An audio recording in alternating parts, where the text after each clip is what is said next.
Bonjour les amis, dans une tyrannie, figurez-vous que ça se passe de la façon suivante. On a les gouvernants qui sont richissimes et qui sont des psychopathes. C'est par exemple le cas en Corée du Nord.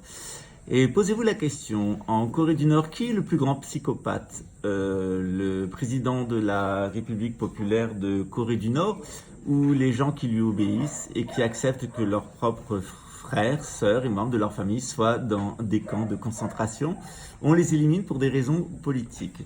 Ça s'appelle la parcellisation de l'abjection. Cette abjection, elle commence par la corruption des hommes politiques qui sont tous des bandits, des renards, les pires des salopards. Hein, et un peuple qui élit des salopards comme ça, il n'est pas victime, il est complice, disait George Orwell.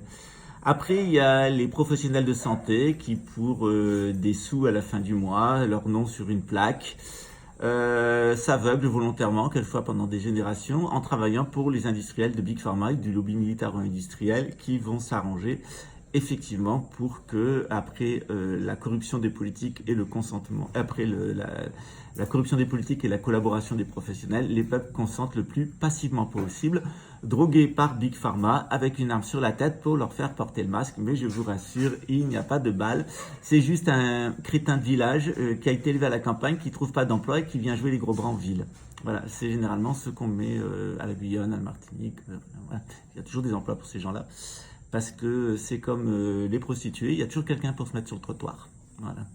Ça s'appelle survivre. Voilà. Certaines vendent leur cul, d'autres vendent leurs bras. Mais ça se passe jamais trop au niveau du cerveau parce que c'est pas le cerveau qu'on suce. Voilà.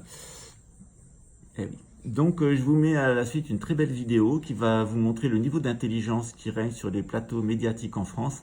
Et je dois dire que quand on a un peuple qui regarde ce genre de programme, c'est quand même un régal. Et on comprend mieux pourquoi, après le consentement passif, il lui reste que du communautarisme pour s'isoler.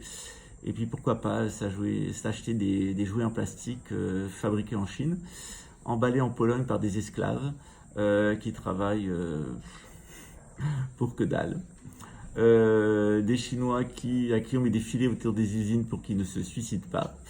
Et puis évidemment, tout ça fabriqué principalement à base de pétrole ou de produits minéraux qui sont exploités au Congo ou au Brésil. Au Brésil en les volant aux Indiens, au Congo en les volant aux Africains, et en y faisant travailler des enfants que des soldats, dont les soldats ont assassiné le père et violé la mère, parce que le noyage génétique, ça se fait aussi. Voilà. Le pétrole, il est effectivement retiré chez des gens qui sont souvent des barbares fanatiques, complètement fanats des tours et des voyages en avion. D'ailleurs, quand la famille Ben Laden a été accusée d'avoir fait sauter les tours, il y a quelqu'un qui a pu voyager en Amérique. Et ouais, on n'est jamais mieux servi que par ses amis. Voilà. Bah, sur ce, je vous laisse voir ce qu'il y a à la suite. Ça vous dit à peu près le niveau qu'il y a en France. Et j'espère qu'il y aura le plus de vagues de Covid possible parce que je vous invite véritablement à inciter les gens qui sont autour de vous, qui sont dans cet état-là. Non, à se vacciner, oui, mais c'est un peu cynique quand même. Ouvrez-leur le cœur, je pense que c'est la meilleure chose que vous puissiez leur faire.